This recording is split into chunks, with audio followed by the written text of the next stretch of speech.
So the very first thing on our agenda is approval of the minutes from last meeting. We need an approval of the corrected December 8th, 2020 minutes and an approval of the January 26th, 2020 minutes. Actually, Mandy, I think that should be 2021 minutes. Are there any corrections? Has everyone on the council had a chance to review the minutes, and do you have any corrections to make?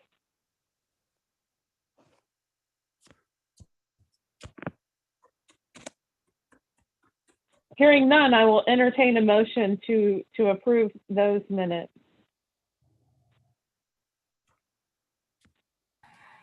Move to approve the minutes. Aurora.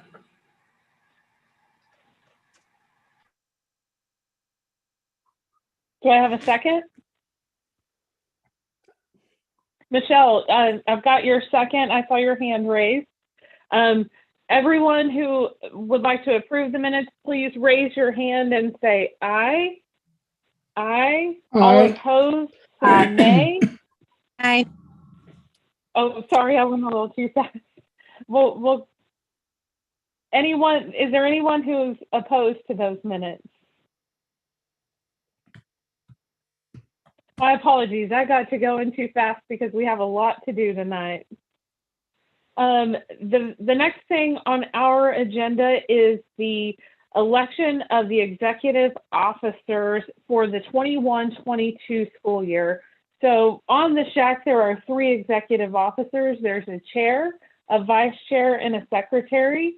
Currently, I am your chair. The vice chair is Judge Aurora Martinez-Jones, and the secretary is Heather Bartero. And we'll go through each position. And if you'd like to nominate someone, please feel free to unmute yourself and make that nomination. So with that, I will open the floor for the chair nominations for the 21-22 school year.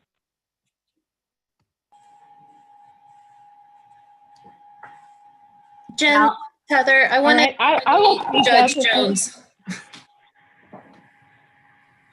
Thank you.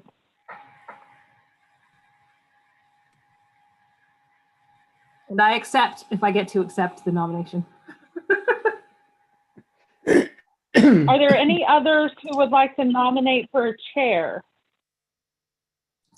I missed what just happened because a bunch of information or a bunch of different voices came in at once. Who was nominated for what? Oh, no problem. I'm glad you spoke up, Kelly. We were nominating for the chair for the 21-22 school year. Heather has nominated Judge Aurora Martinez-Jones for the chair position. That's the only one we've had. Is there like a term limit, Jen? So there is a term limit. Man, I wish I could remember what it is. I think that you're getting at, do I want another year at chair? And I have had my fill of the chair of SHAC. I have been a member of SHAC for 4 years, and it's a great committee to be chair of, and some things have changed in my personal life, and I feel like SHAC would be better served with another chair. Got it. Thank you for your service. Thank you. Jen, can I jump on and just remind? All right, with that.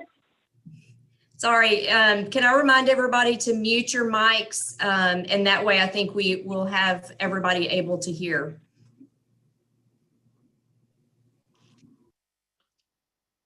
Sure. All right, so we have one nomination for chair, and that's Judge Aurora Martinez-Jones.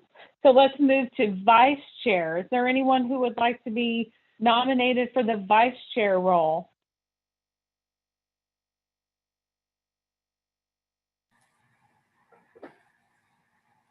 Don't leave me hanging.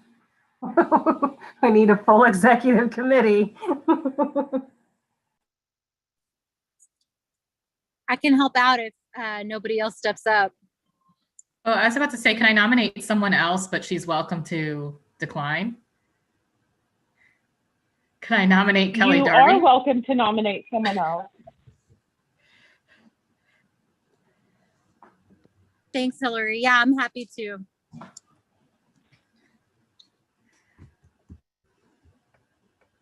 Awesome. I think that would be great. I'm not seeing any other nominations or other hand raised. Are there any other nominations?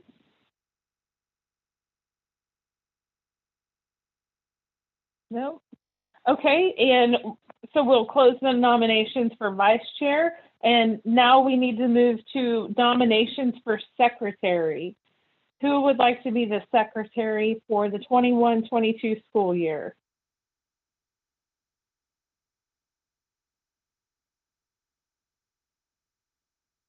Dr. Faulkner, do you have any interest in that? Thank you, but my plate is about as full as it can be, so I have to decline.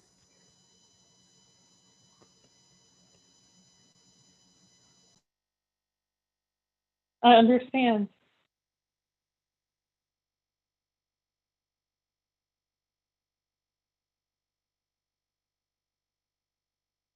Hillary, do you have any interest? I knew this was going to happen when I nominated someone else. What does the secretary do? I was So going to the ask. secretary is responsible for taking the minutes of the meeting. Heather always has her computer with her. She takes the minutes. She sends those to, well, what was Angie's position. And she would send those to Mandy. And then she's responsible for record keeping. Whatever records we need to keep, she keeps those. Okay, I'll give it a shot. Awesome. I will nominate you, Hillary. I think you would be great at it.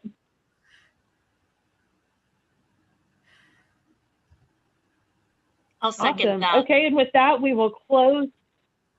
Oh yeah. But this is for next year, right? I don't need to open a Word document right now. That's correct. So the way nominations work for the executive committee is we make nominations today, and then at our next meeting on April 6th, we have to vote on those nominations to accept the slate of officers, and then you would officially become the 21-22 officers after the school board meeting for which this slate of officers presents. We're targeting the May 20th school board meeting, so you would have after that you would officially take office. Okay, good. Got a break. Keep my Word document closed. Yep, you've got plenty of time to plan. Mandy, did I say that all right? Sounds great. Awesome. Okay, and now we should get into the recommendations that we have as a SHAC. And I apologize, my video's not working. The one recommendation that came out of the executive committee is that we asked the trustees to change the way that the SHAC members are nominated. And right now, it depends on what year it is as to what place has how many people nominated. When COVID hit, we kind of paused the SHAC and we said, okay, no one's rolling off, and we could have people fill vacant positions, but the trustees all agreed that changing things mid-pandemic would probably not be positive. And looking back at that, we now see that each trustee has 3 people that they nominate to the SHAC. So, and the term limits roll over every 3 years. So if every trustee could nominate one person per year, and then those people would roll off one at a time, I think it would be better for one, the SHAC as a whole, and two, each trustee would then be able to name their person every year and not have to see who has a seat open to name the person. So that's the one recommendation we'd like to take to the trustees. Is there any discussion about that? Any questions or comments? Jen, could I add some more historical perspective to that as well? Part of the Please do. Part of the situation was that several years back, we moved, the SHAC terms changed from 2 years to 3 years. And so prior to that change, about half the SHAC rolled off each year and the trustees would reappoint. And so we did get into a pattern of on a 3-year rotation, half the SHAC 1 year, the next year, the other half of the SHAC, and then the next year, nobody was rolling off. And so that aligns with the extension of the SHAC term from 2 years to 3 years as well. And I just wanted to clarify, this is an executive committee recommendation on top of any recommendations that come from our subcommittees, right? That's correct. So we'll talk about each subcommittee during this meeting, and each subcommittee should talk about the recommendations that they'd like to bring forward. And so yes, this would be just the one coming out of executive. And my question is, when there's a vacancy, like I filled the vacancy, that would not be a 3-year term. It'd fulfill the term that was vacated. Is that correct? Yes, that is correct. It's So that is right. Right. We serve at the pleasure of the trustees, and so they could essentially change or modify this group whenever they'd like. They could also appoint for as long as they'd like, but we want to ask them to have at least one nomination per year. So is that intended to mean that once we've served 3 years, we would be done? There's no renomination option if we wanted to continue to serve, or is that still a possibility? Judge Jones, can you talk to the term limits? I know that that's something that we really discussed about a year ago, and I know that that was high on your radar. We do have term limits, but it's more than 3 years. Yeah, I would need to pull up the bylaws. I can do that. Actually, I don't know that it's in the bylaws. I think it's separate with the board. So I'm not exactly sure, but I think the anticipation that we were looking at is that we could get to a staggered point where it wouldn't require so many people off at the same time, I think was what we're trying to get at. And but I don't have the exact best way to explain how it would work, because I also am not sure where we all are at now, if it's going to work that way right away, or if it's going to take some time to roll into the process that we're hoping to avoid the big gaps in changes. Yeah, I'm not aware, Jen, of anything written in board policy or in the SHAC guidelines that has anything to do with the term limits. They're just appointed and reappointed by the trustees as it currently stands. Okay. I seem to remember that there was a two, like you could be reappointed twice and then you had to roll off for at least a year and then you could be reappointed again. Maybe we can certainly look into that and bring that back to the next meeting. I'm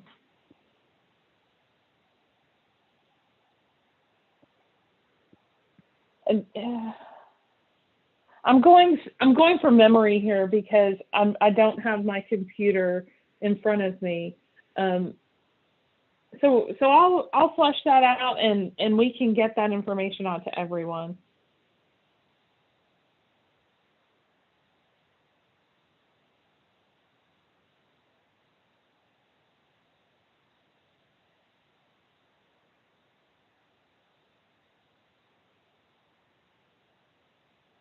Are there any other questions?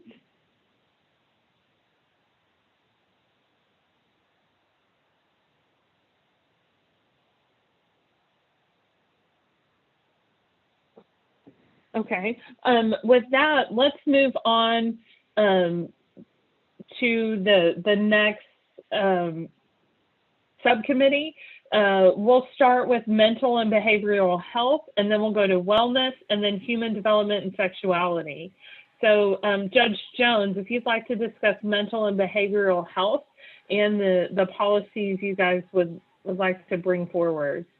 Yeah, so we started the draft for the recommendations that we would like to make, and we had a meeting kind of trying to flesh out how broad our scope is going to be. And so we're still coming down with the very specifics that we would like to see in our recommendation, but ultimately we've decided that we just want to have one recommendation topic that may have a couple of subparts to it about transitions through COVID. Going back to in-person schooling and the kinds of supports that we would hope there would be for students and teachers and parents as we look at what life will look like for us and our kiddos as we start transitioning back into in-person. So we're really wanting to take a little bit more time to flesh out what and how those recommendations would be incorporated in writing. But we started a draft already. We do believe it's going to have some intersection with what's going on with the mental health centers. And so we may be seeking just to see where things are at as far as an update with what they have.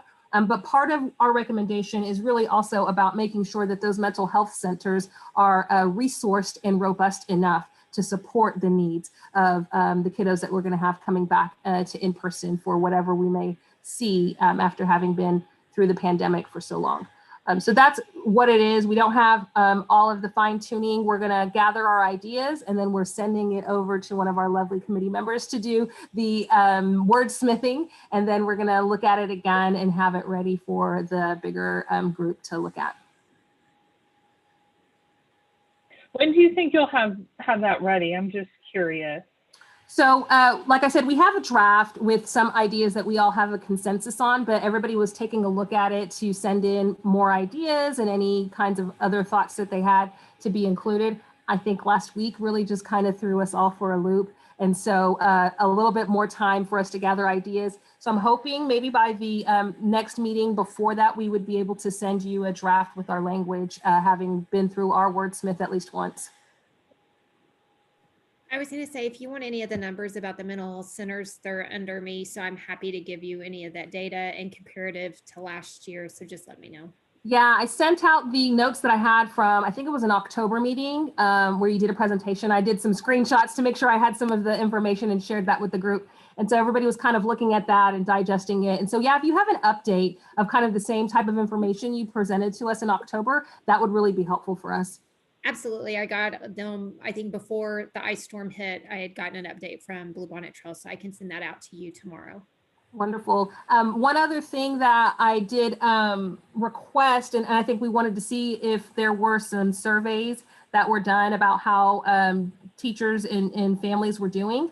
I think we had heard that there were some surveys, and we wanted to see if there was any way in which we could take a look at the results in, I don't know if there's any analysis or any kind of just groupings of what people responded to. We wanted to see that too, so we could put together some thoughtful ideas on recommendations. Yes, Dr. Malerba, and I'm sorry I didn't close the loop on that with you. Dr. Malerba has sent out pulse checks monthly.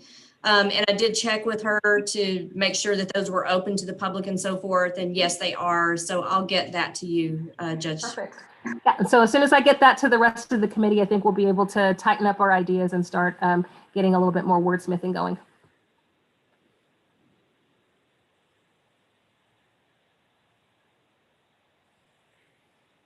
Okay. Can I add one little thing? How about the wellness committee? Yeah, go ahead. Sorry about that. I'm on the mental health committee as well, and we were working on the draft, and I just wanted to suggest Judge Jones if it's possible to run the draft with Dr. Grosso once, just to make sure our language in the specifics are in line with how the mental health and the behavioral health department is structured. Absolutely, that makes perfect sense. Thank you. Are you ready for me, Jen? All right, so the update for the Wellness Committee. Again, thanks to our child nutrition staff, both Emily and Yana, they really help us. Our committee kind of evaluate where we're at and where we need to be and things to look at. And what they're trying to do in the midst of this situation to make sure they're still providing services that the kids need. But we were talking about the wellness plan and evaluating action items. And we usually assess performance or meeting objectives from the previous year, but that's all kind of wonky this year. So we're now looking at where we need to make changes based on the circumstances, trying to rub our crystal ball to see, what could potentially be happening next year. So they're working with us to kind of come up with some ideas. We did talk about what they're doing virtually, to help the students. We talked about the potential for virtual fairs. They've had like wellness fairs, and Yana, correct me if I'm wrong, in the past in person, and right now that's kind of, we're unable to really do that. So they were looking at the potential for a virtual fair type situation. They post a lot on their websites, recipes for kids to prepare, different themes in English and Spanish. We talked about school gardens, and what they're able to do is, as an alternative, take home kits for seed, like offering seeds. And I know my daughter grew a big cabbage. So, they're getting familiar with the garden concept and doing it just at home as an alternative. And for everyone who may not know, they are offering the summer food program. If you're not familiar with that program, they're able to feed all of our kids, not just the free and reduced kids, but everyone, all the kids eat free. I know they've worked with parents who are struggling if their kids are virtual and they need some assistance getting meals delivered to them. So I appreciate the extra time and effort they take to make sure all kids are looked after and taken care of and are eating. That's all I have, unless anyone has anything to offer. In addition to that from the committee, or if anyone has any questions.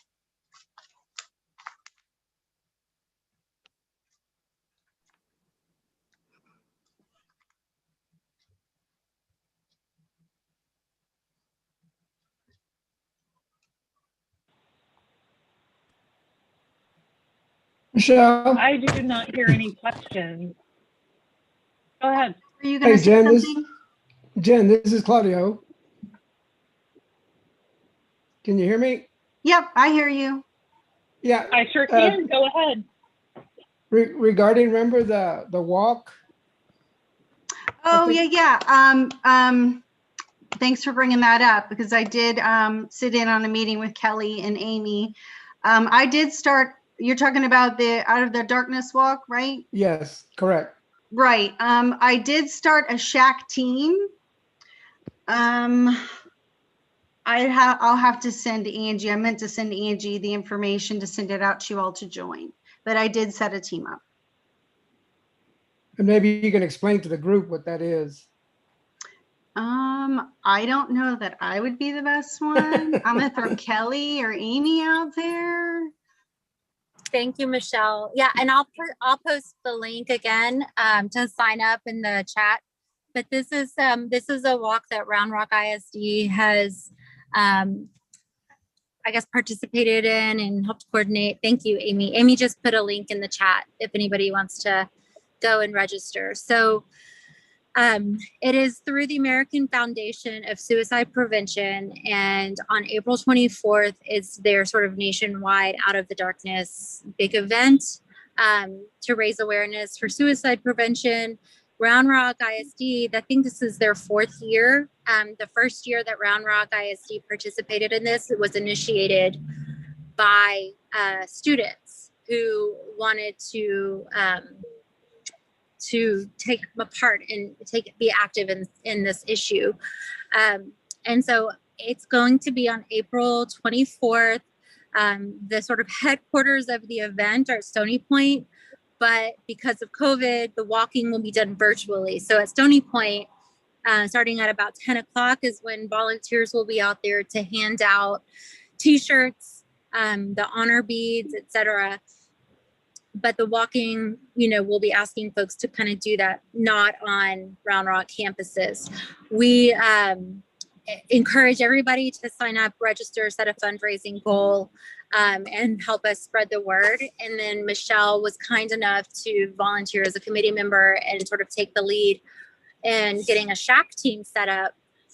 And it's just to be a really cool thing to have the SHAC group represented at this event. I have reached out to my my friends with Camp Gladiator, and so there's a Camp Gladiator team.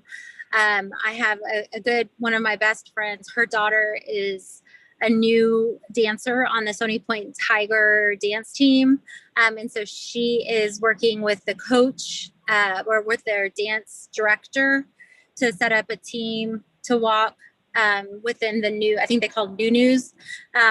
So, I mean, it's just a fun community event, and COVID has really put a damper on the community part of it, but we're still going to be like promoting the collaboration, the community aspect of it, to raise awareness and raise funds for this organization that does a lot of work to help our kids not feel so alone right now. Thank you, Michelle. And Amy, tell me, fill in, because Amy's on the board for the Central Texas chapter. So she can, fill out whatever I might have missed. You did great. Okay. All right. And cool. I think the biggest thing is it's a very proactive way to be open about mental health, and it's not reactionary, it's proactive. Right. Thank you. Does anybody have any questions?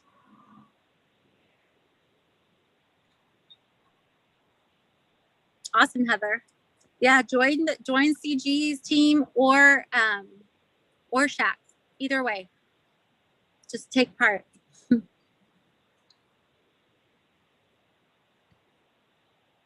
Absolutely. SHAC always stands behind that walk, and so I think it would be good for us to continue that. Mm-hmm. The next subcommittee we have is Human Development and Sexuality. Jill, do you have any recommendations? So our subcommittee has written up 4 recommendations, and then I have kind of a 5th topic. I don't know if you just want me to say like the title of the recommendation, and then we can answer any questions, or how you want me to go through them, because I feel like we have more than anybody else at this point. So I completely agree with you, Jill, and I feel like I'm a little bit disappointed in what we've got here so far. I figured that we would give each subcommittee 20 to 30 minutes to discuss the recommendations, and I'm really surprised that we're here at the last committee, and it scares me actually, because by other committees not having the recommendations and not being ready for it, then we're telling the trustees in the district that what they're doing is on par with what we expect, and that they're doing a great job, so there's nothing to change. And I think continuously evolving what we're doing as a district, as parents, and letting our voices be heard is a great thing. So I would love to hear your recommendations. I want us to talk about that. We need to have these solidified so that in May, we can go to the trustees and say, this is what the committee thinks, and this is what we would like to see, and then let them have the summer to either implement or not what we're requesting. So please do go through your recommendations. Let's take them one by one, and we can discuss them as you get through them, but go through them in depth, please. Okay. The first recommendation, I'm going to kind of read off some notes, and then other members can kind of fill in some of the gaps, because we all worked on different parts and pieces of this. But the first recommendation is to provide training for school district staff in supporting LGBTQIA students, families, and staff. So that's kind of self-explanatory, the title recommendation. We have some statistics on why it's important, and some recommendations on different trainings that they may want to consider. Any questions or additions or feedback on that one? So I'm curious. What kind of training are you looking for in the policy? Okay, so I think, was it Hillary or Robin? You guys each, I think you guys worked on this one together, right? It would be more like staff development training for it. That's the right thing, but I'd have to pull, I don't have it in front of me. I'd have to pull it up. Yeah, it'd be, I mean, basically we had some statistics about, suicide risk for LGBTQ students. And some of this is work we even started last year, talking to, I think I emailed a little bit with like one of the middle school teachers who runs the LGBTQ support group, not support group therapeutically, but, like group at the school and things like that. And the feedback we got is, there's a lot of bullying, there's a lot of misunderstandings going on. So there's a list of, we said we felt like there should be training for staff and supporting LGBTQIA staff, families, and students. And then we put we researched potential trainings that are available both locally and nationally. Not that we recommend this specific one, but here's some for consideration. And some of them are local people. Yeah, there's 3 local organizations that I think would come and do on-site type of trainings, and then there were a couple that were webinar kind of trainings. Exactly. And I'm sure in the last year, all of them now do, virtual options for it. And we did talk to district personnel about how this would fit in with the staff development training that they already have to do, and the requirement of, is an hour enough training to, really make a difference or not? So some of that is written within our report. We probably could dive into it a little deeper. But we do have 4 or 5 pages on this. Yeah, and some of it we linked to. I know one of our meetings we talked about the text.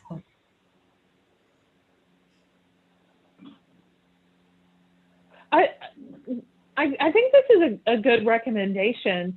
I don't quite understand what you mean by staff. Do you mean everyone who works at a school, or is that student-facing staff, or is that teachers? I think that this could be beneficial.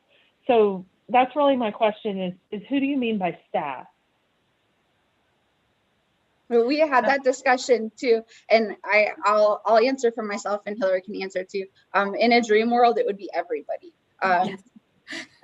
But most importantly would be student facing, but the teachers in the classroom, the counselors, and those type of people. But in a dream world, it would include everybody.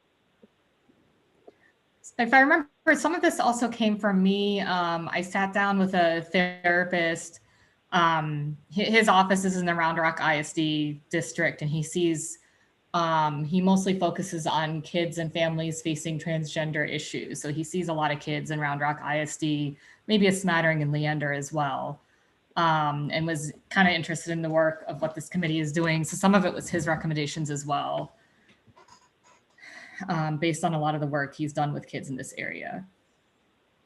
Yeah, Mandy, I'm curious if you could comment a little bit on staff development, just in general, how staff is required to do certain training versus what is optional. I know they probably have a full plate of training. So I'm just curious if you could comment on that a little bit. There are certain required by policy trainings that are in place. We have quite a few of those on an online platform so that staff can log in and take those on their own time. And I don't know, Ryan may know the number of minutes that are already required annually for those. There's suicide training. There's some safety trainings that teachers have to take to do with science labs and so forth. And so not knowing the different trainings that this committee is bringing forward for recommendation, the cost, the time commitment, I think from a district perspective, we would need to look at, perhaps putting that information in with what's already there. Else to add? No, I think you hit it. I don't have an exact minute count because it's a little different depending on what a teacher teaches, which training they have to go through every year. I mean, most of you guys are probably familiar with some type of compliance training that you do for different work situations. But I mean, it's definitely something that we've really built up our e-learning platform for professional development over the last year. So it's definitely something we could house and track and create things like that. And one piece that might be helpful in thinking through that recommendation is it a one and done type of training? Sometimes we have those where staff are just required to get it one time in their career with us in Round Rock. And so then we will have new teachers as they come on board take that training, the ones who haven't had it. So that's another consideration for some trainings are required annually by state law. Others are not annually, but just participate in one time. Can I ask a question? Because I hear what Jen is saying about the recommendations, but I don't know if maybe people from the administration, if you can help us, because on the Mental and Behavioral Health Committee, we thought about all the things we would want to do, but we also thought about we're still in a pandemic and a crisis, and we know the attention of the board may really be focused. And rather than spreading thin the attention on various different recommendations, we really wanted to hone in on the most important recommendations, especially considering we're the Mental and Behavioral Health Committee. And that's why we really wanted to narrow it down and make it robust. I mean, if I was talking about the legislature, I know what gets attention at the legislature, especially during this time. Do you all anticipate, or do you have any advice for us as we are looking at our recommendations on how we prioritize, and if what you're seeing by the board right now with what they're handling, they are still kind of in that crisis mode of wanting to really address the most important and significant issues? Because I want our recommendations to be meaningful and impactful and to be taken as seriously as possible. I do think that what we're talking about right now with the training is super important.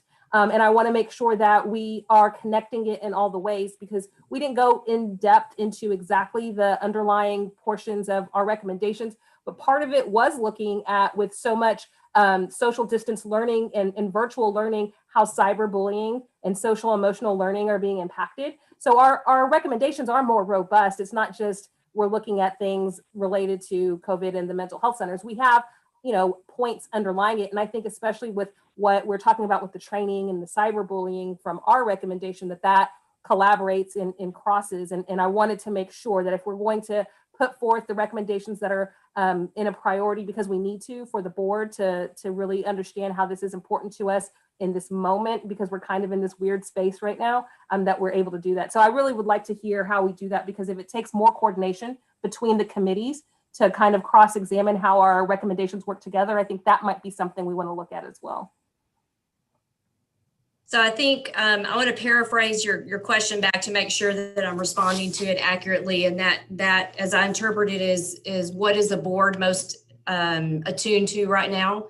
I definitely have heard quite a bit of interest in social and emotional learning and mental health of our students. So I think when earlier in the meeting, when you were speaking to the recommendations coming out from the mental health committee, as far as looking at, as we go into next year, how do we continue to support our students? I'm curious to see what those bullets are below that, because I think that definitely aligns with some of the board direction. Several years ago, and I don't know if Monica Faulkner's on this call or not, but there was a recommendation brought forward that was multi-tiered, multi-yeared, and it began with the implementation of the mental health centers, which that came out of SHAC. And at the time it was recognized that we can't rip a Band-Aid off and do all of these things at once, but social workers was another component of that plan that, as you all know, we just hired for. So I think, just in my opinion, I think that's of great interest to the board. It's something that they've put dollars behind in the form of staffing. And so looking at how we build that system out and best utilize social workers and all of the supports for our students, I think that's definitely of interest to the trustees. Thank you, because I could definitely see a beautiful connection with the recommendation that the group was just talking about with the training, and then the aspect in our bullet point with especially the cyberbullying and things like that. So I would be really interested. And we do have Dr. Faulkner here, and if she's helping us to kind of put forth the same way in which we laid it out as we've seen these things come to fruition. I think that means it was a good recommendation that Dr. Faulkner led us in, and that would be great if we're able to do that, especially as we have taken this big pivot to being so virtual now. It's hard to imagine that we would completely back off from being so virtual, and so we really have to think about how that's going to play out in the long term. And that relates, I know in that recommendation, a while back, I'd heard that remember learning the Texas state legislature had said, kind of one of the guidelines for SHACs was to work on suicide rates and suicide prevention. And I know within that recommendation, there's some stats on, transgender suicide rates and attempts among kids, and how addressing training and creating support for kids can help lower suicide rates and attempts. Which I think would dovetail with the cyberbullying. Well, and even just thinking of some of the trainings we already have embedded, like the suicide prevention, is there a way then to beef it up some with some of the statistics on LGBTQ youth, and helping give some training within that, so it's not a whole new training, but it's incorporating it together, so that staff are able to get it and in a platform that we're already doing. And yeah, I think that's a great idea, Amy, but I also would really hope that it could be a little bit more in depth and separate, because from what I've seen from a middle school teacher, at least, I mean, I've had a very bad experience with my daughter and a middle school teacher, to where I had to go into the school and educate them about what was happening with bullying and transgender suicide attempts and those sorts of things. And it was really disappointing. And it was very obvious that nobody understood those issues. So I think it's got to be really basic and not just, it relates to bullying, absolutely. And it's happening very openly at Bridgeview Middle School. But I think we've got to get to basics and offer people something that's just, really foundational. And I don't know, requiring it or not, I don't know. I don't necessarily have an opinion, but I think the resources should be there. And I mean, I would love for it to be under you or the social workers that you've hired. It seemed like they would have the skills to facilitate some of those conversations. And there's great resources for foundational training. I mean, I went to one at Georgetown Behavioral Health that was exactly 3 hours on the nose, for example. And there's a lot of resources that are already out there that the district could call on instead of having to start from scratch. Yeah. And Monica, okay, you're right. One of the social workers we've hired, that's her background. She's done a ton of work of support groups and with parents on youth transitioning. So I think there are some resources in house to be able to push some of these things out. Like you said, even if it's not required, but be able to offer even just virtual sessions so people can have an educational background. Yeah, I think I mean, for me, the first time I encountered this was when my mom was teaching at Hopewell, and she had a student who was suicidal who was coming out as transgender. She didn't know what to do. The counselors were busy with testing, so of course she called me, and I had to get her directed. But I was like, there should be resources when a teacher has that, where they can go to somebody who really can walk them through like what to do. And that kid is fine and thriving now, but I think when we talk about suicide prevention, this has to be like like the top issue that we're really dealing with. So anyways. So I think that all of these are great ideas, but having just left the high school environment where there was a very strong LGBTQ group that did a lot of outreach, and we coordinated. I was a special education teacher there, so and ran the intervention program there. We did a lot of coordinating. I think there are 2 points that I learned from that. Number one, when you make it optional, it's optional, and people don't attend the training. And I think when you're linking these issues to suicide, I think this is a very important thing that teachers need to work on and recognize the signs and know where to go. The second issue is, please include the teachers on campus from the resources and the experience that they've gathered, because I believe that every one of our high schools and middle schools has a group, and they're the ones that can tell you what's needed. There's great programs out there that are aligned and everything, and I highly respect our administration, but I also know that the teachers are a wealth of information, and I don't also want them to feel like they've been left out in the process. And Michael, I will say our committee did reach out to groups on campuses when this was last year when we were discussing this, but we all agree with what you said, and we wanted to know what the campuses were doing. And so we reached out to as many groups as we could to get feedback about it. So I totally agree.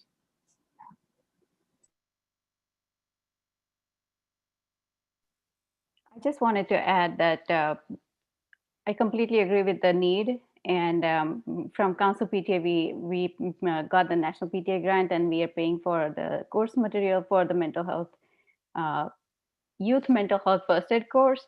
I have done that myself, both youth and adult version, and I feel like that, and we have experts here. Dr. Grosso teaches that. Dr. Lewis also is certified in that. So that's what, I don't know how much we can, our staff and teachers are already so overloaded. I mean, there's so much for them to do. So I don't know how much we can make a mandatory requirement, but we felt like if we have at least one AP and one counselor on each of our middle schools and high schools trained, and that's what we are planning to, we plan to pay for, that might help as a beginning. And then once we see how it comes out, we can grow that. And I know it goes into the mental health committee as well. So definitely it's very, very important.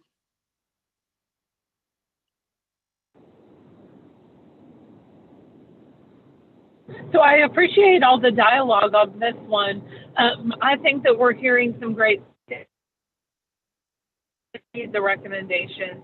I would like to go ahead and move on to your second recommendation and really talk about that. Okay. Our second recommendation was written up at the end of last year after we kind of had a full SHAC discussion about a health class. And we met with Tara Hollywood and kind of discussed, what could and should be included in a health course. So what we've written in the recommendation are things that students are already being taught, such as CPR and current state requirements for emotional and physical health and wellness. Those are and catch my breath and coping skills, and I could put it in the chat possibly. things that are already being taught and things that we think should also be included. So we wrote up this recommendation, and I kind of thought we would get feedback from the other groups as to what would be included. And after discussions, I think our recommendation is for this to be a middle school class. And what else from our subcommittee on this that I put in the chat? This came out of the SHAC discussion. It's about, I feel like at the very end of our meetings before the pandemic started, we had a whole group discussion about kind of like the ideal health education course. So this recommendation is a bit more vague, like a little bit more vague than the other one, but kind of trying to hang together a lot of what the whole SHAC had talked about, including in a health education course for middle school kids. This is Aurora. I was going to mention our group also kind of had that discussion about the other kind of myriad of courses that or education. And we went down the path of innovative courses and whether there was a way to incorporate all of that. And we ultimately had decided that we were not all on a consensus in our committee, that we would be ready to push through a recommendation that incorporated exactly what that would look like. But that was just coming out of our committee. We had the same idea and the same thought of pulling that together. So I just wanted to make sure that I shared that coming from mental and behavioral health, that we had looked at that idea as well. So I think it's a good idea. I just know what our consensus was that we weren't quite ready there to put it forward fully fleshed out as a recommendation. Well, I'm wondering if the recommendation could be that we have the district fully flesh that out and like create the content rather than us dictating what it is. We can just offer broad suggestions. I agree. I kind of feel like when we brought district personnel into the conversation, that was kind of what they were asking us to do. And maybe we can go back and directly ask, is this the best recommendation to make? Are you ready to do this? But I feel like the feedback we were getting was they are. And just to kind of add, something else to this conversation, our subcommittee sat in on a presentation, I think it's been about 3 weeks ago, about the Living Well Aware sex education curriculum that's currently being taught in our middle schools. And it's going through a revamp right now. So we learned a little bit about that. What we learned, I think, is there's going to be more materials, more videos, more resources, and also some tweaking of the curriculum to possibly include some better information. So that's something I don't really know how the SHAC handles those kind of curriculum changes. I believe that there needs to be a presentation to everybody on that. And I don't know if we're ready to recommend that the curriculum should be changed. But I think we are under the consensus of this new curriculum is better than the existing curriculum. So I don't know where to go from that. And I think Jill is, Mandy, can you?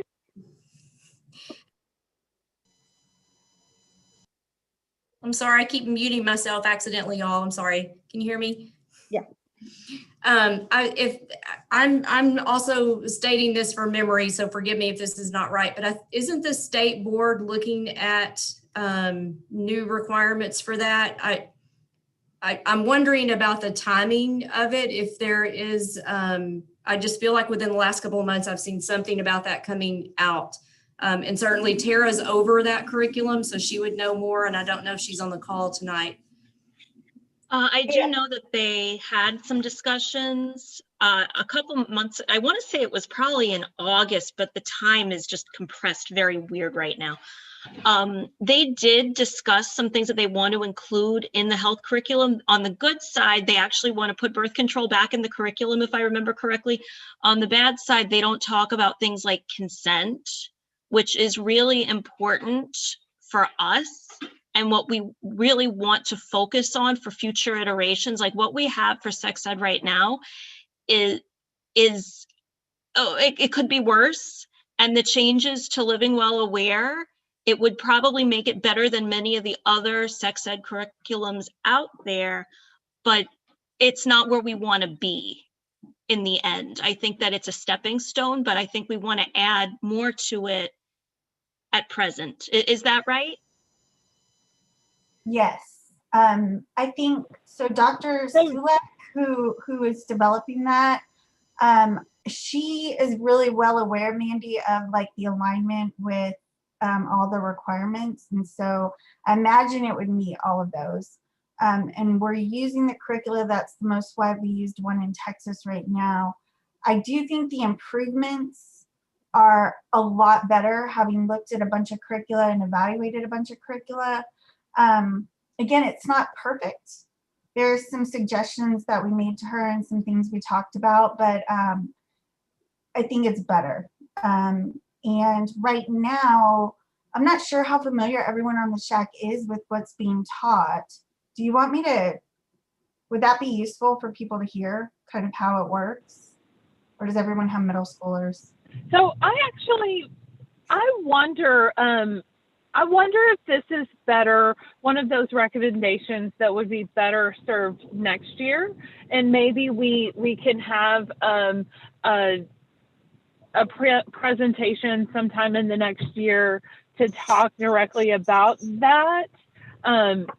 Please let me know if anyone else is on a different page, but I really want to deep dive into the recommendations that we want to take before the board in May. Is there a consensus that this one kind of needs to wait?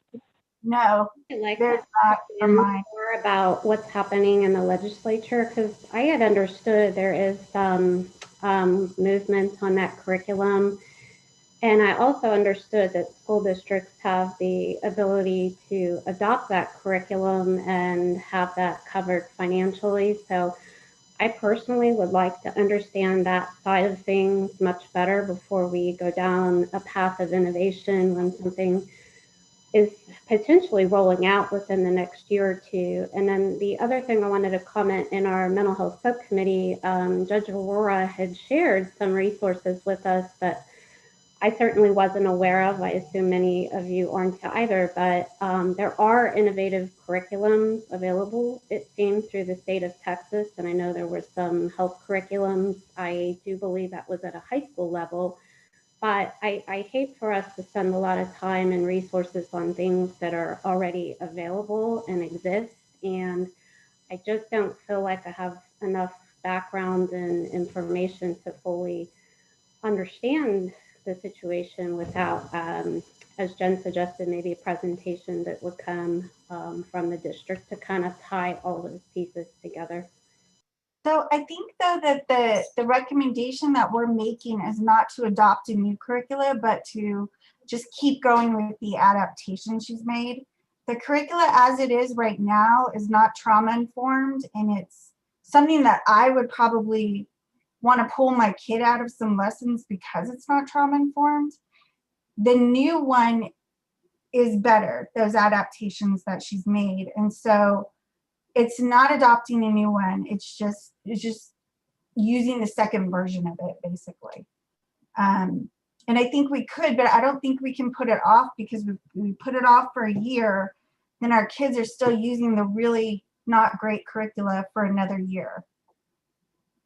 I can maybe provide a little clarification just on timing. Like the State Board of Ed approved the new standards in November.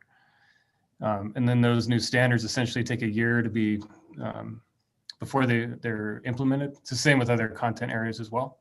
So essentially those standards would be the standards starting in 2022. So in thinking through looking at curriculum update or like instructional material updates, which I think is maybe it's what we're talking about, as well as the curriculum itself, but what tools we want to use to teach that curriculum. I think next year would be the time. I don't want to speak for Tara, she's not here, but I would think during the school year next year is when different material could be vetted. And then in 2022 is when it'd be implemented. I think Tara wants this curricula, the adaptive curricula, implemented as soon as it's available, which would be next spring. And she was with us in the presentation. So she's been side by side with us with the discussions. Yeah, and since it's not in the spring, that would make sense. You know, the vetting would probably take place like this summer, you know, and then we purchase. But why do we have to vet something that's already being used? That, I think that's the clarification we really need from like either the board or the district or something, but because we're already using it, our teachers are already trained in it. Using the version 2 would allow them enhanced training and everything else. And so to me, it seems like that's where Tara wants to go. And I feel very supportive of that. It could be. I haven't spoken to her about the process she's going to take. I can say though, in general, like if it's an update on our math standards and curriculum, we would have several. We'd have committees that you know looked at different instructional material options, and they would have different rounds of voting before we took a recommendation to the board, which usually happens when we in that type of cycle in the late fall, because we make the purchases in the spring and then it starts the fall after that. But it's a smaller curriculum adoption with health, so that's why I think it could happen quicker. And she might have a different process. And the process is a little different in policy as well, because the SHAC makes the recommendation and then it goes from there to the board. But Monica, you also hit on a little bit of a different twist to this in that this is our currently adopted, as I'm understanding it, curriculum. It's just an updated version of it. I think for transparency, it would be important though, and I can send the policy out so you all can see how that curriculum is adopted. But I think for transparency purposes, it would be important for any recommendation that came forward around this to specify what's the same and what's different, so that when the board looks at it and takes action, they really understand what the changes are. Okay. And all that, of course, is to say if the SHAC votes to move forward with that recommendation. So. Okay. Well, we can certainly work on laying it out for people. I think it would be unfortunate if the current curricula continued. Like there would be other recommendations we would want to make about content that should be removed. So anyways, I'll stop now. I just want to ask a question on the CPR. So I'm understanding this is targeted at middle school, and I don't know about the CPR at a middle school level. I feel like the Red Cross has kind of a minimum age for that to happen, and I just don't know if middle school is the right age to embed that into. I learned CPR as part of my middle school health curriculum. It can absolutely be done. If I can jump in, we teach it to 4th and 5th graders at one of our campuses that went that bought the equipment for themselves and has implemented it through their PE program, and it works really nicely with 4th and 5th graders. I was wondering though if Mandy or Ryan, do you guys know if you put that into the middle school health class, does that satisfy the standard to take that as a high school student? I just don't know about that. Is that something that you know more about? I'm not familiar with it. Sorry, do you know, Ryan? It is a graduation requirement. I thought it was in high school was the way it was worded.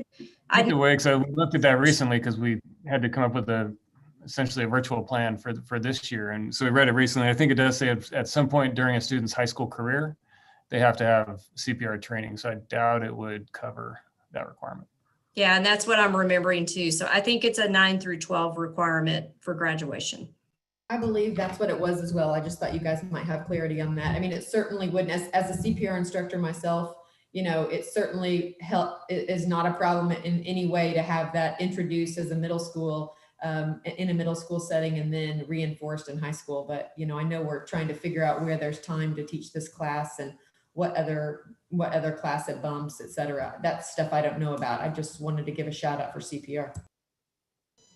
Thank you. And one more question to this committee, just clarify for me, are you recommending this as a required class or as a component of another class that families still have the ability to opt in and opt out of. The health class? Is that what you're referring The to? second item proposal, are you recommending this to be a required middle school course, an elective course, a component of another existing class? So the actual like health course, that recommendation, yeah, that it would be a required class. The sexual health component, that's opt in, opt out. Parents can choose to take their kids out of it. I know one of the other discussions that we had is, just time for these students. And I certainly appreciate looking at this more at a middle school level. I think they're a little less pressed for time and required courses, but there are a lot of students still trying to explore the elective options that they have. And I think they only have a couple. So if you start requiring another course, that takes them down to one. And I do think some of the middle school students try to use this as a springboard for determining maybe their academy into, high school. So I really do worry about how much required things we put on students' plate that, aren't required by TEA and we're doing, on our own. So I'll make that comment. I remember that that's the conversation we had, and that's kind of why we suggested middle school. I will say though, and I don't know if you have one still at Ridgeview, but my kid has care class and whatchamacallit, like homeroom period, and it's like wasted time, just completely wasted time. So why not put a health class in there? That's what we were kind of thinking, like put some actual content. Yeah, I mean, if that was the path and not actually still keeping that, but plus then take another class period for this, I think that would be a good direction to go. I would agree. I think that care curriculum is what Rochelle Fink has put together. That's our SEL at middle school. And I don't know if she's on the call. Sorry, I'm not able to see. I don't think she is. No, So there's a limited amount of time for that course, the way most middle schools have built their schedules. And I have to tell you, this one's a difficult one because some of the topics that were in the chat and having a course that encompassed all of that, completely worthwhile. I do remember, Dr. Faulkner, your concerns last year as a parent of a high school student with limiting choices. And I think that is going to be what the board is going to have to grapple with this one is, do we take away student choice at either middle school or high school for a required course or not? So if it were incorporated in the care class, if there's a way to incorporate those topics in that might be a good middle ground, I think, for not limiting students' choice or ability to access electives to try out and to discover their interests. That to me might be a good path forward. Dr. Grosso, do you have any thoughts? I know you work closely with Rochelle on some of the. Yeah, because the middle school stuff, she utilizes the second step curriculum during advisory, which is a scope and sequence through all 3 years. So, but I mean, it does cover some of the stuff such as scoping skills and resiliency.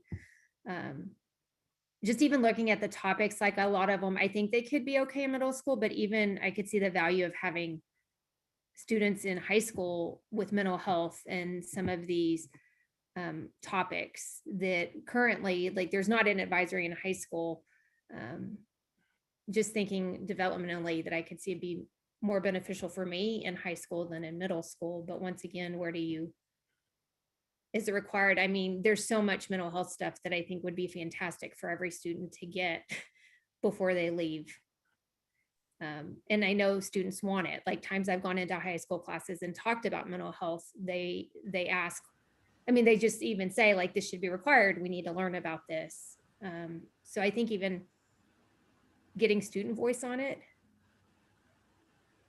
Well, and maybe just throwing out another consideration, and really I have no dog in the fight. So I want you all to know that what you want to recommend to the board, I respect that is the SHAC's recommendation. The course could be developed and offered as an elective, as an optional course. And then down the road, we could pursue the making it a required course. Because when you go that direction of a required high school course, which I know was the original thinking on this, that's going to, I predict that will be a tougher sell to the board than adding an elective that has these and fleshing it out, and then seeing how many kids sign up for it as an elective, and then perhaps pursuing the next step as making it a required course. But certainly whatever recommendation this committee develops, we will take to the board. Has your committee reviewed or seen the resources that Judge Aurora had shared with us in mental health that do give a list? I mean, I was amazed and overwhelmed by the list of innovative courses that were on there that can be adopted by school districts, but have you reviewed what is on there in terms of the health courses? No. And I think it'd just be a good resource for her to potentially share with the whole group. I doubt many of us are familiar with it. It's a good list to see. Yeah, and I'm happy to send it out so that we can have it go to the bigger SHAC, but it's just from TEA's website. So I went there and found more innovative courses. It actually has the courses laid out. I'll put the link right now in the chat.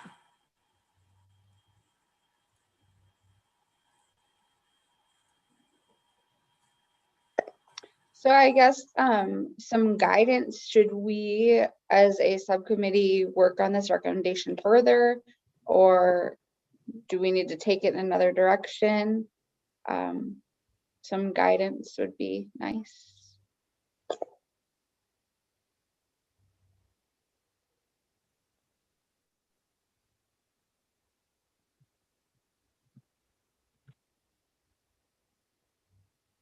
Okay. So my only opinion on this one is that I feel like there's a lot more work to be done, and we need to wrap up the recommendations for this year really quickly. And I don't know that we have time to flesh this out. That's purely my opinion. I feel like this would be better served as a 21-22 recommendation. That's how historically this happens with the recommendations. Some of the best ones that have come out of the SHAC have taken 2 to 3 years to really flush through. And I feel like this is one that we can really look at what we've done virtually. We can really look at what we've done curriculum-wise. The legislature will have ruled by then. So I feel like this would be better served next year. That's just my opinion. And I'll say from the committee, the comment that I made earlier that we didn't have consensus to pursue this from our committee, the mental and behavioral health, for that reason, primarily that we wanted to spend more time with it, and that it would be something that we think maybe continuing to look at as we move forward in the SHAC would be better served to make sure it's more fleshed out. So that's just kind of another 2 cents of why we didn't decide on including that this time. We just felt like there was more to it that we wanted to get into before we would be ready. I just feel like there's... Sure, I think you could even go to the student SHAC as well and get their opinion. The student SHAC was very instrumental in helping to get the suicide prevention walk working, and they got a lot of the interest from their parents and their friends. So I think that they would be a great resource for you next year.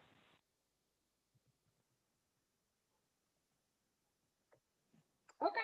Well, I can move along to the next recommendation we have then. This one's a little more straightforward. We recommend that they adjust the boys' bathrooms in elementary schools from urinals to toilets. We have just some background. Students have they behave inappropriately, and they violate modesty and privacy for students. It can be traumatic, especially for abused children. So it's kind of a two-part recommendation.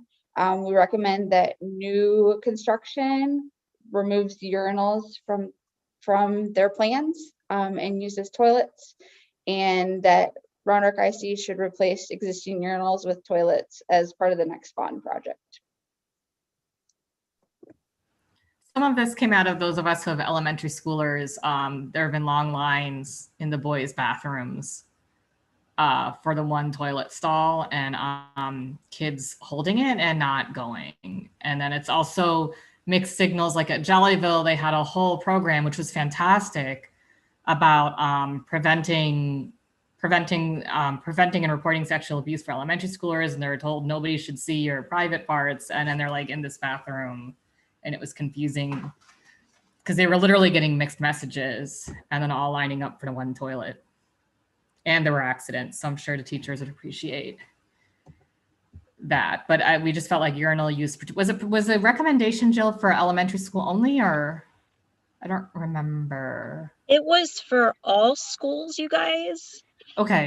Not just elementary schools. Another reason why it's a good idea to switch to toilets is because some boys have medical issues that prevent them from actually peeing in a urinal. And when they're the one kid that never uses the urinal, they can get picked on. And if everybody's sort of in the same boat with the same privacy, there are less opportunities for bullying and trauma.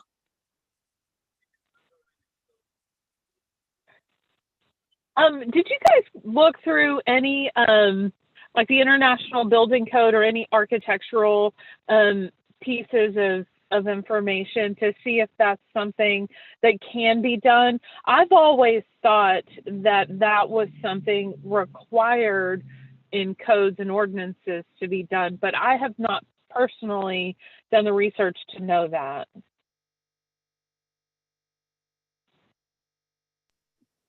No, we definitely didn't do that research, but we can. And Jill, I'm happy to help you with that. I've got some friends that are skilled in that area. I will reach out to them in the next day or so and see. I personally don't have an opinion on this either way. I would say, like, you know, there's a lot of portables in those portable bathrooms. They don't have a urinal, they just have a toilet. Just throwing that out there.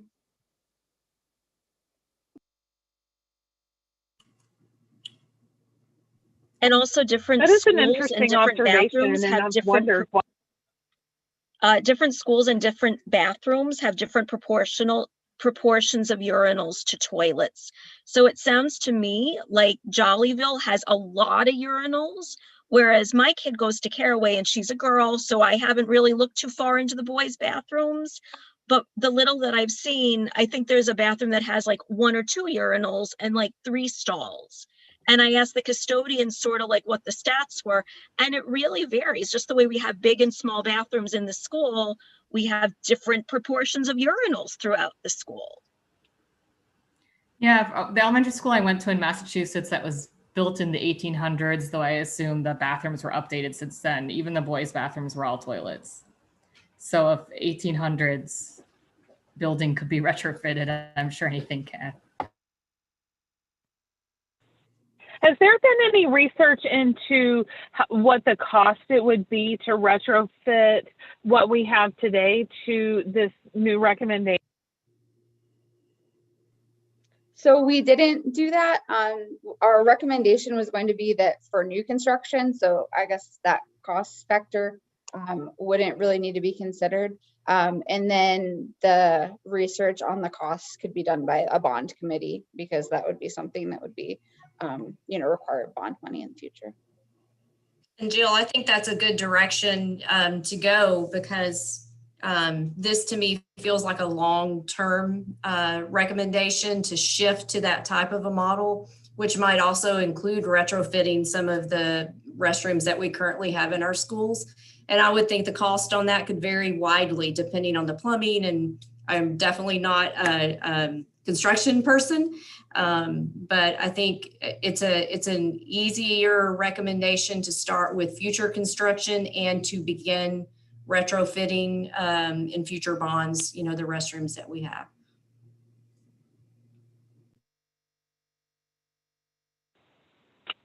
Do you know if the current construction, if they call out specifically what it costs to build the restrooms, or is it more of something that they would show as each item in the restroom, like the plumbing, the toilet, the sink, and all of that? What level do they get to in those costs, those pay applications that they send to the district? Yeah, I am not sure about that. Again, that would be, Terry would know it just like that.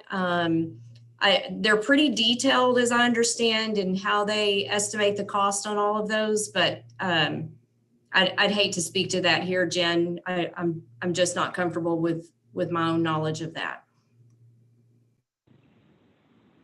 Oh, sure.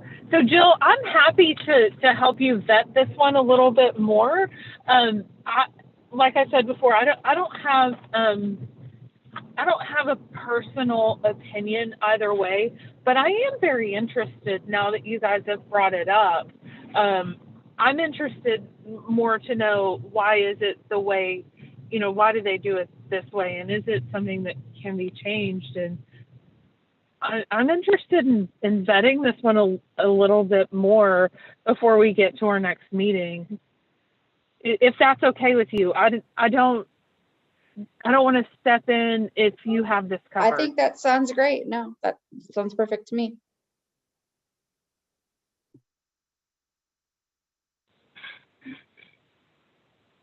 Awesome. Let's go on to the next recommendation, and unless you want to keep going down this path, or if someone else has something else to say, I want to make sure we get through all 5 of yours, and I think that was 3, so we've got 2 more in about 30 minutes, right? Yeah, I think that was 4, I hope. Let's see. I just want to share my 8-year-old overheard the bathroom discussion, and he absolutely agreed with, he recommends to the SHAC that, yeah, there be toilets. Okay.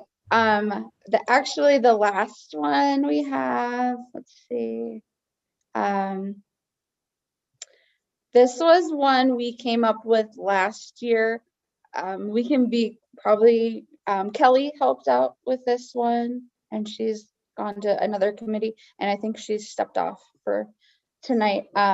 But the recommendation was for the district to explore ways to increase engagement on social media directed towards students and parents on issues concerning social issues, health, physical and mental, and safety.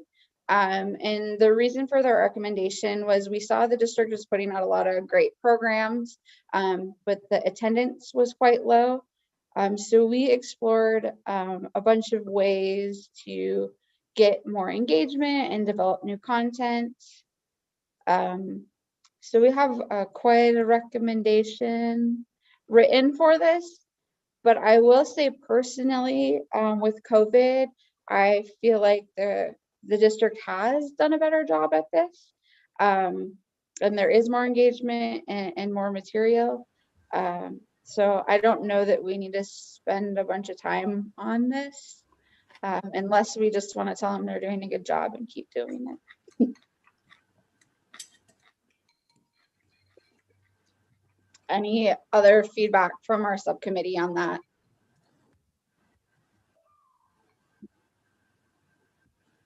Yeah, I agree that it seemed like COVID somewhat forced that issue anyway. That's it. I think I got through. There's the 4 recommendations, and then the subset curriculum update was the 5th topic to talk about.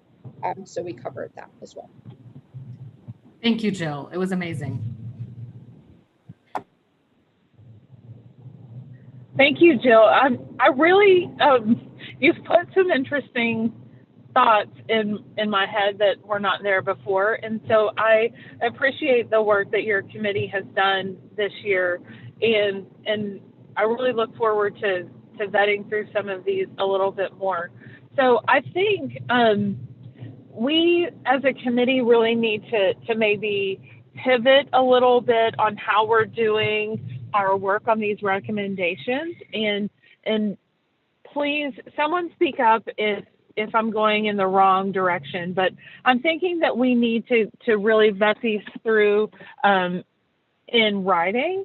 And if we can get all of the recommendations solidified in writing, if you'll send them back to me and go ahead and copy Mandy on them, if we can get everything solidified in writing right around March the 12th, then I think that'll help a little bit.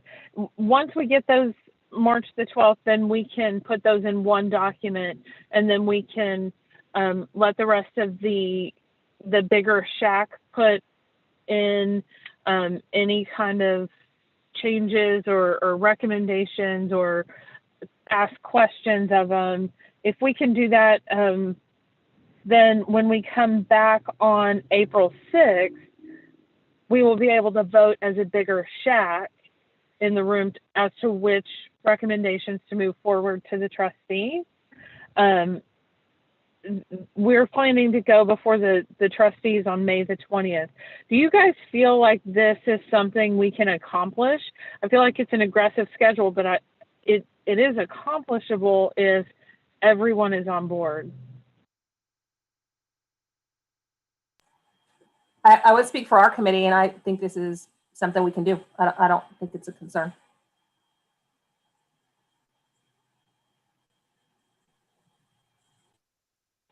I also would like to add to that is like Ms. Estes had mentioned that earlier, the committee had given a multi-tiered plan suggestions, multi-tiered recommendation. So if we are, so I'm trying to understand what are we trying to do with our recommendations? Are we just trying to stick to post-COVID next year, or is it better to work on the longer term as well and maybe more, again, try to give a more multi-tiered recommendations? Because the things like mental health centers, having social workers, these the big things, even the course addition, right? These things will take time. And so it may be a good idea to think a little bit longer term, down 3 years down the, think longer term and maybe start looking into now. And instead of just not thinking about that, since we have had so many discussions on that, or even put in the recommendation that we need to have student voice in that. Well, I think maybe, Jen, what might be helpful is if we have our committees put in the, our recommendations, and if there were some other topics that we were thinking about, but maybe didn't know if they would be as prioritized right now, that maybe we can include those and just kind of make that notation. And then once we receive the recommendations in writing from each committee, kind of your priorities, and then the kind of longer term ideas that we have, once we get everybody's together, we can spend that time after March leading up to May, seeing how we can blend them together. And perhaps we might tap you, Dr. Faulkner, Dr. Monica Faulkner, if we see a lot of crossing over in the recommendations about how we can make that recommendations look a little bit more robust and built out like Dr. Faulkner did before with the mental health centers. I think it'll be helpful and probably be a little bit more work for the executive committee once we get everybody's recommendations to then blend them to see where we have the crossover and where we can kind of build out a longer term type of recommendation. But I think if we all work hard and just include kind of longer term ideas by that March 12th, then maybe we'll have a better idea what we'll be able to do. That would be my suggestion, Jen. I don't know what you think. Yeah, I think that's a good idea. And I think the recommendations that we need to move forward are very long term. We can't really hyper focus on COVID and the effects that had. But what we can do is look at what COVID did to the district as a whole and peel out the great things that came from it. One of the great things is we're having this meeting on Zoom, and so maybe there is something that we should say we need to keep that longer term, but not focused on the pandemic that we're living through.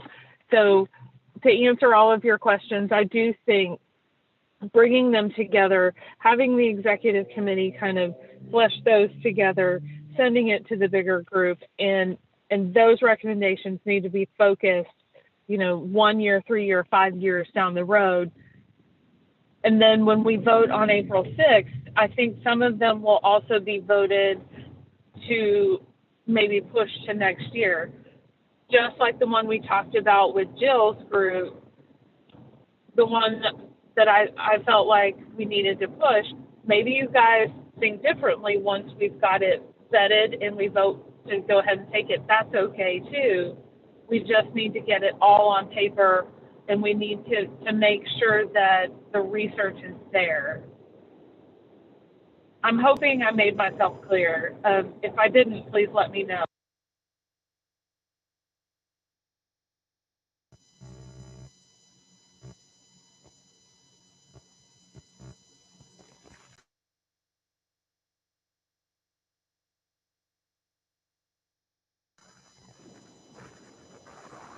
I like that. Are there any more questions, any comments, concerns, anything? Oh, I'm sorry, Jennifer. Okay. I started speaking over you. I will shut up and let you. No, that's okay. I just feel like there's been a delay coming through. Never mind. So I really think that we had great discussion tonight from all of the subcommittees, and I'm really in favor of kind of honing in on the things that we heard from them, and where we had some questions and felt like more information was needed. I think for our group to have that in a document that we know what to continue to move forward with next year is really helpful. But I think we have a responsibility for what we put forward to the trustees, that we've done due diligence, and we're really giving them ideas that are thoroughly vetted, have good data behind them. And I think that, adds to the credibility of this committee when we've done that work, and we don't leave a lot of question marks for them to have to, work through. So I think, the mental health committee today had their recommendation, the wellness committee did, and then we had a couple, I think, that were pretty clear cut with the Human Sexual Development Committee, and then a couple that were more maybe, table for future. So I'd really suggest we kind of stay focused on that, given some time constraints, and put our energy into where we tended to have agreement tonight. And if I could add, if any of the subcommittee chairs need district staff to provide more information, send questions to me, and I'll route them, or I can even connect you to meet with different district staff that you might need access to in order to get more detailed information.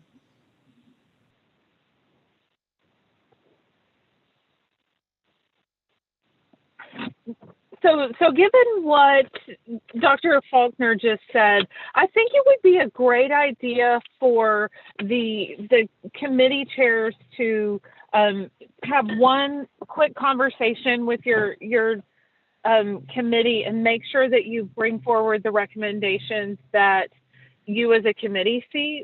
Maybe there's like maybe there's one that doesn't need to come forward to the full SHAC. I think if it was just a quick conversation, it would be a great thing.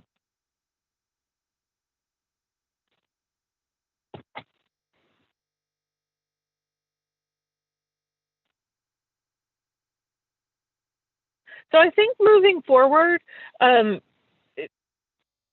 think it's a great idea for like I said, subcommittee chairs, if you will meet with your subcommittees, and then flesh out the recommendations. I will send out the calendar that I read off to you guys, the March 12th, March 26th, April 6th dates. I will send those out tomorrow. I'm going to send them to Mandy and have her send them to the full SHAC. And then we can all gear up for a lot of SHAC work in the next month. And Any other comments, questions, concerns for the greater good of SHAC? Jen, can I just clarify in case some don't know, Angie has retired from the district. And so any correspondence that you might have typically sent to Angie for the time being, just send it to me. Sarah Marks, who also works in our department, is going to be and has supported SHAC in the past, is going to be helping in the interim as well.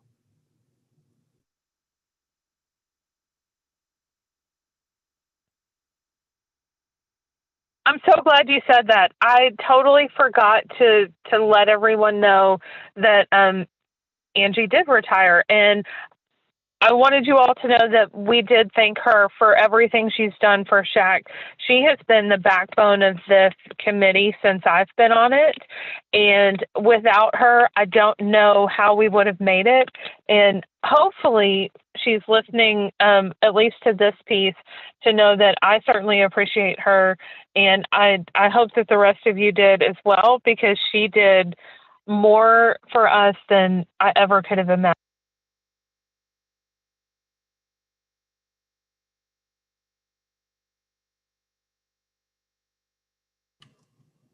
Thanks for that, Jen. She's awesome, and she will be very, very missed. But I have her email, her phone number. We've been texting even today, even though she's not officially here. So I'll pass on those words to her.